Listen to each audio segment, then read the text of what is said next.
Mga katigangers, almost na tayo. Ito lang kinuha ko.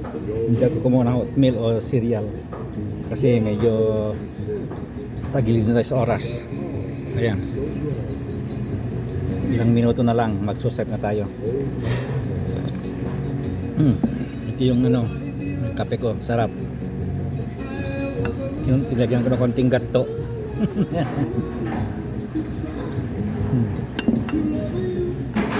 Ito, tikman na natin itong dalawang pastry lang kinuha ko, pero masarap yung niya. Ayan.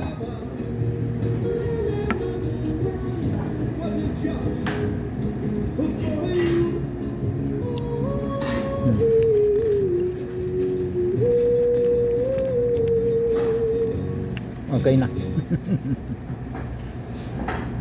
Masarap.